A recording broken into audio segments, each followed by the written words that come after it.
Throughout the 19th century, the United States exploited Mexico for economic and political gains. The U.S. acquisition of Mexico in the early 1800s had great profit motive that was moved by corporate interest. Manifest destiny is the idea that justified U.S. expansion. It is an important idea that helps historians understand the U.S.-Mexico War.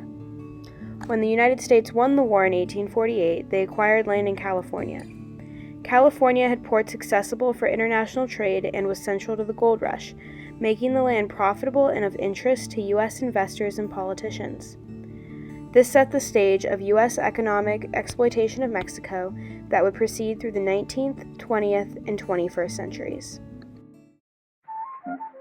A specific example of industrialization in Mexico led by U.S. investors was the development of railroads in the mid-19th century. In 1868, a man named William Rosecrans entered the scene of U.S.-Mexico relations as the United States Minister to Mexico. Rosecrans was an influential figure during the 19th century. He was a Civil War Union general, a politician, and a coal oil company executive. He had a relationship with the Pennsylvania Railway Company, a prominent leader in railroad expansion throughout the United States. Rosecrans's role as minister, alongside his relationship with the Pennsylvania Railway Company, makes him an example of how U.S. investors and politicians use their power to advance personal agendas. Rosecrans wanted to both expand the railway system throughout Mexico and create a national bank. Rosecrans was phenomenal at appealing to both the U.S. and Mexican governments.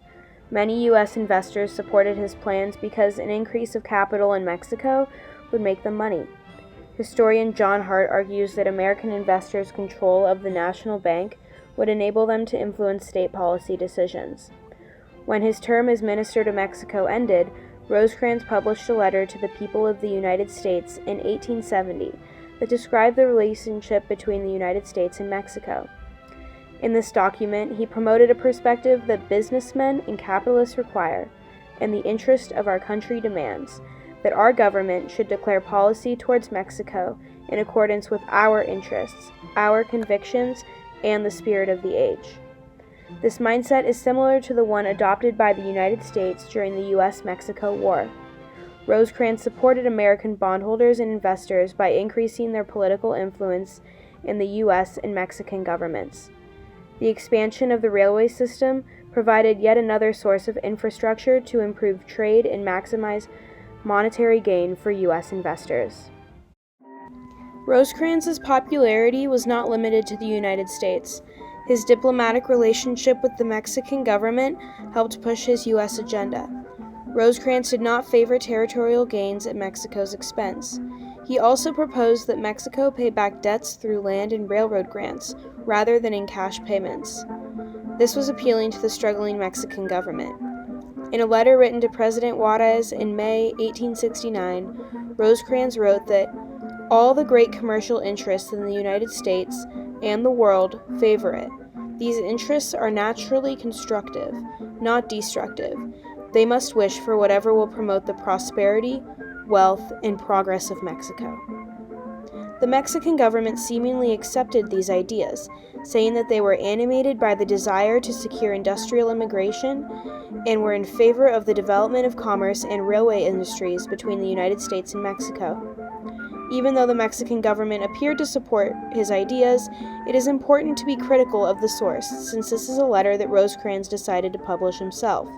There were likely other attitudes within the Mexican government towards the development of railways that opposed his ideas. Even though Rosecrans had support in both the United States and Mexico, his agenda ultimately failed due to businessmen and politicians who had interest in rival projects. He was only minister to Mexico for a year.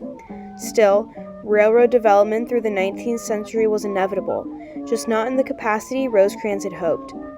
These railroads constructed immigration patterns and created a mass labor migration that ultimately left thousands of Mexicans unemployed. Mexico became a cheap source of labor to the United States because railroads increased mobility between the two countries, making it easier for the United States to recruit labor and for workers to migrate across borders.